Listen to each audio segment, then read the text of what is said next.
السلام علیکم دوستو، نالج ود ارسلان میں خوش آمدید۔ دوستو یہ 9 دسمبر 1971 کی رات تقریباً 7 بجے کا وقت تھا۔ انڈین نیوی کے 45 سالہ کپتان مہندرا ناتھ ملا اپنے جنگی بحری جہاز INS کھکری میں ریاست گجرات کے قریب دیوہیڈ کے ساحلی علاقے میں ایک پاکستانی آبدوز کو تلاش کرنے کی کوشش کر رہے تھے۔ اس تلاش میں ان کے ساتھ INS کرپان نامی فریگیٹ جنگی جہاز بھی شامل تھا۔ کیپٹن ملا اس بات سے بے خبر تھے کہ جس آبدوز کی وہ تلاش کر رہے ہیں وہ ان سے کچھ ہی فاصلے پر گھات لگائے ان کا انتظار کر رہی تھی اور تھوڑی ہی دیر میں ان دونوں کا سامنا ہونے والا تھا۔ یہ پاکستان نیوی کی ڈیفنی کلاس آبدوز PNS انگور تھی جسے 36 سالہ احمد تسنیم کمان کر رہے تھے۔ اس لمحے میں شاید دونوں کپتان ہی نہیں جانتے تھے کہ وہ ایک نئی تاریخ رقم کرنے جا رہے ہیں۔ احمد تسنیم ایک انٹرویو میں بتاتے ہیں کہ میں نے انڈین نیوی کی کچھ کمزوریاں پکڑ لیں۔ نومبر 1971 میں پاکستان اور انڈیا کے درمیان جنگ کے آثار واضح ہو چکے تھے۔ ایسے میں پاکستان نیوی نے غازی سمیت تمام آبدوزوں کو جنگ سے پہلے ممکنہ داؤ پر روانہ کرنے کا فیصلہ کیا۔ وائس ایڈمرل احمد تسنیم کے مطابق انہیں ممبئی کا ساحلی علاقہ دیا گیا۔ یہ علاقہ ان کے لیے نیا نہیں تھا، اس سے پہلے وہ اگست کے مہینے میں ایک مشق کے دوران یا پیٹرولنگ کر چکے تھے۔ احمد تسنیم کے مطابق اس دوران انہیں 3-4 ایسی معلومات حاصل ہوئیں جن کے بعد میں فائدہ ہوا۔ کس جگہ ریڈار ہے، کس جگہ پر پانی کی گہرائی کتنی ہے اور کیسے ریڈار سے بچا جا سکتا ہے۔ لیکن اس سے پہلے کہ انگور ممبئی کے قریب پہنچتی، کمانڈر احمد تسنیم کو ایک بڑی مشکل نے گھیر لیا۔ احمد تسنیم کے مطابق ممبئی پہنچنے سے پہلے ہی ان کے آبدوز کے ایئر کنڈیشن کے پلانٹ کا پمپ خراب ہو گیا تھا جو سمندر سے پانی لے کر آبدوز کو ٹھنڈا رکھتا تھا۔ یہ خرابی صرف بندرگاہ پر ہی ٹھیک ہو سکتی تھی کیونکہ انہیں آبدوز کو سمندر کی سطح سے اوپر لانا پڑتا۔ یہاں ایک اور سوال پیدا ہوا کہ اگر آبدوز کو سطح پر لایا گیا اور انڈیا کا کوئی جہاز قریب سے گزرا تو کیا ہوگا؟ احمد تسنیم نے اس کا ایک توڑ نکالا۔ میں نے رات کے وقت آبدوز کو ایک ایسے رخ پر سمندر کی سطح پر لٹایا جس سے وہ پمپ پانی سے باہر آ گیا۔ نیوی کی زبان میں ہم اسے لسٹنگ کہتے ہیں۔ احتیاطی طور پر ہم نے آبدوز کے باہر بتیاں لگا کر اسے ایسی شکل دی جس سے دور سے یہ ایک ماہی گیروں کی کشتی لگے اور آبدوز کے عملے نے پمپ پر کام شروع کر دیا۔ ابھی پمپ درست ہو رہا تھا کہ احمد تسنیم کو اچانک آواز آئی، کیپٹن برج، جس کا مطلب یہ تھا کہ ایمرجنسی ہے۔ کپتان فوراً آبدوز کے برج پر پہنچے۔ احمد تسنیم کہتے ہیں کہ ابھی وہ نکلے ہی تھے کہ ان کے ٹیلی گراف انچارج بشیر کا پیغام ملا، سر کنفرمڈ وار شپ کالنگ کوسٹل کمانڈ نیٹ، یعنی اس بات کی تصدیق ہو گئی کہ انڈین بحریہ کا ایک جنگی جہاز ان کے قریب پہنچ چکا تھا۔ اس خطرناک صورتحال سے بچنے کے لیے آبدوز کے باہر موجود واچ افیسر نے فوراً سمندر کے نیچے جانے کی اجازت مانگی لیکن میں نے انکار کر دیا۔ اس نے ایک بار پھر کہا جس پر میں نے پھر انکار کر دیا۔ میرے ذہن میں یہ خیال تھا کہ اگر میں نے ابھی ڈائیو کیا تو انڈین جنگی جہاز کو اس بات کی تصدیق ہو جائے گی کہ یہ کوئی آبدوز ہے اور ڈائیو کے دوران اس نے فائر کیا تو 90% اس بات کا امکان تھا کہ آبدوز ہٹ ہوگی۔ لیکن اگر میں ڈائیو نہ کروں تو کم از کم 50% امکان ہے کہ وہ فشنگ بوٹ ہی سمجھ کر واپس چلا جائے گا۔ کیونکہ یہ رات کا وقت تھا میں نے سوچا میں یہ رسک لیتا ہوں۔ احمد تسنیم کا یہ رسک خطرناک ثابت ہو سکتا تھا لیکن انڈین جنگی جہاز تقریباً 1000 گز کی دوری سے سرچ لائٹ کے ذریعے انگور کا جائزہ لے کر واپس لوٹ گیا۔ یاد رہے کہ یہ رات کا وقت تھا اور ابھی پاکستان اور انڈیا کے درمیان جنگ بھی شروع نہیں ہوئی تھی۔ احمد تسنیم کا ماننا ہے کہ انڈین جہاز کو یہی لگا کہ یہ کوئی مچھیروں کی کشتی ہے۔ وہ بتاتے ہیں کہ 2 یا 3 دسمبر کی رات ہمیں 6 انڈین بحری جنگی جہاز جن کا رخ کراچی کی طرف تھا نظر آئے۔ میں نے ریڈیو سائلنس بریک کی اور نیول ہیڈ کوارٹر کو کوڈ ورڈ میں بتایا کہ اتنے جہاز ممبئی سے نکلے ہیں اور ان کا رخ کراچی کی جانب ہے۔ تاہم انڈین آرمی کے retired major general N Cardozo اپنی کتاب the sinking of INS Khukri survival tales میں کچھ اور دعویٰ کرتے ہیں۔ کتاب کے مطابق سینٹر کلر گروپ میں کیپٹن ملا کا اینٹی سب مرین جہاز کھکری، کرپان اور کیتھر شامل تھے لیکن یہ تیسرا جہاز خراب ہو گیا۔ این کورڈوزو کے مطابق انڈین نیوی کے 2 جہاز کھکری اور کرپان تیز رفتار تھے اور اینٹی سب مرین صلاحیتیں رکھتے تھے۔ یہ بھی جانتے تھے کہ پاکستان آبدوز کی قسم کیا ہے اور وہ کتنی گہرائی تک بآسانی آ سکتی ہے، اس لیے انہوں نے زیادہ گہرے پانی میں جانے کی بجائے ساحل کے قریب رہ کر اپنی تلاش کا آغاز کر دیا۔ ادھر انگور میں کپتان احمد تسنیم بھی ان دونوں جہازوں کو دیکھ سکتے تھے لیکن تارپیڈو فائر کرنے کے لیے انہیں جہازوں کے قریب جانا پڑتا۔ وہ کہتے ہیں کہ 8 دسمبر کی صبح ہم نے سینسر سے معلوم کیا کہ انڈیا کے 2 یا 3 جہاز موجود ہیں لیکن وہ کم گہرے پانی میں پھر رہے تھے کیونکہ ان کو علم تھا کہ ڈیفنی کلاس آبدوز کم پانی میں نہیں آ سکتی۔ ایسے میں احمد تسنیم نے غور سے جہازوں کا جائزہ لینا شروع کیا کہ کیا ان کی کوئی ایسی کمزوری ہے جس کا وہ فائدہ اٹھا سکتے ہیں۔ وہ کہتے ہیں کہ 1971 میں پاکستان اور انڈیا کی بحریہ کامن ویلتھ کی کتابیں استعمال کرتی تھیں جس کا مطلب تھا کہ سمندری جنگ کی بنیادی حکمت عملی دونوں حریف ایک ہی جگہ سے سیکھ رہے تھے۔ احمد تسنیم نے جلد ہی بھانپ لیا کہ انڈین نیوی کے جنگی بحری جہاز کا سرچ پیٹرن ایک مخصوص طریقے میں تھا جسے وہ بھی جانتے تھے، اور اب ان کے لیے اپنی حکمت عملی بنانا کچھ آسان ہو گیا تھا۔ جب میں نے دیکھا کہ وہ کس طریقے سے سرچ کر رہے ہیں تو مجھے علم ہوا کہ وہ ایک مخصوص پیٹرن تھا، جس کے بعد ہم نے فیصلہ کیا کہ ان کے پیچھے جانے کی بجائے کیوں نہ ان کا انتظار کیا جائے، کیونکہ آبدوز کی رفتار جہاز کی نسبت کافی کم ہوتی ہے۔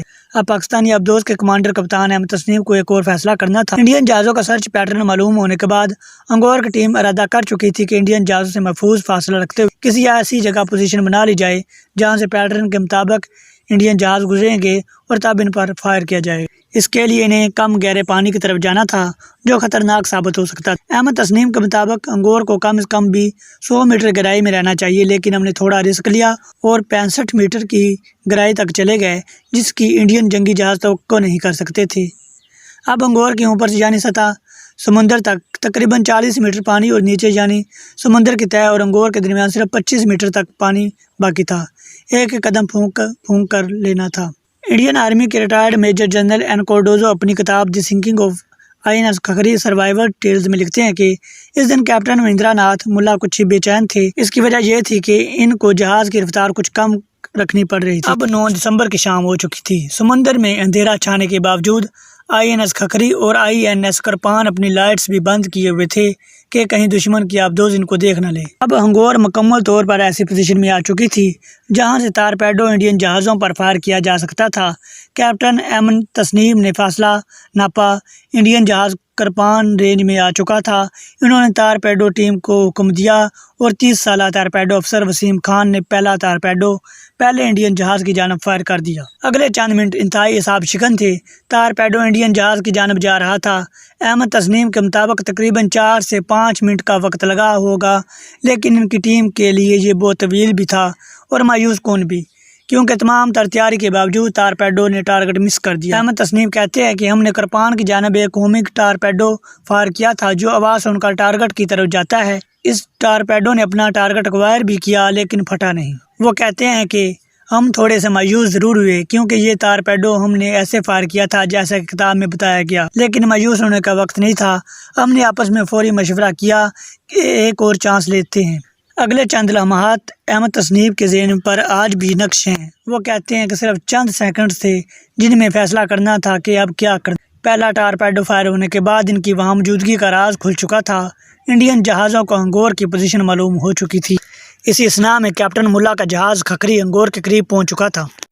احمد تسنیم نے کہا کہ انڈین جہاز ان کی دائیں جانب پہنچ چکا تھا اور اب اس پر فائر کے لیے انہیں اپنے آبدوز کو نہ صرف تیزی سے موڑنا تھا بلکہ اس کے بعد اسے آہستہ کر کے فائر کرنا تھا۔ احمد تسنیم کہتے ہیں کہ ہم نے پہلا ٹارپیڈو 100% کتابی احکامات کے مطابق فائر کیا لیکن ہمیں کامیابی نہیں ملی، لیکن پھر دوسرا ٹارپیڈو ہم نے ایسے فائر کیا جو کتاب میں لکھا ہے کہ ایسے نہیں کرنا، کیونکہ اگر تیز سپیڈ میں ٹرن لے کر آبدوز کو سنبھالے بغیر ٹارپیڈو فائر کریں تو خطرہ ہوتا ہے کہ یہ کہیں واپس آپ ہی کی طرف آ جائے۔ میں نے رفتار بڑھائی اور آبدوز کو موڑ کر تھوڑا سا سنبھالا، جس کے بعد ایک اور ٹارپیڈو INS کھکری کے عقب کی جانب فائر کیا جو جہاز کے میگزین کے نیچے پھٹا جہاں ایمونیشن اسلحہ سٹور کیا جاتا ہے۔ کھکری کی میگزین میں تقریباً 60 ٹن ایمونیشن موجود تھا۔ انڈین آبدوز کو تباہ کرنے کے بعد کیپٹن احمد تسنیم کی جانب سے پاکستان نیوی کو بھیجا جانے والا پیغام۔ احمد تسنیم کے مطابق اتنا زوردار دھماکہ ہوا کہ انگور آبدوز بھی ہل گئی اور انہیں اس بات کی تصدیق ہو گئی کہ انڈین جہاز تباہ ہو گیا ہے۔ ہم نے یہ دھماکہ ریکارڈ بھی کیا جس کی آڈیو ہمارے پاس موجود ہے۔ غالباً پہلے تارپیڈو کا دھماکہ ہوا جس کے بعد جہاز کا میگزین بھی پھٹ گیا اور تقریباً 2 منٹ کے اندر جہاز بریک ہو کر ڈوب گیا۔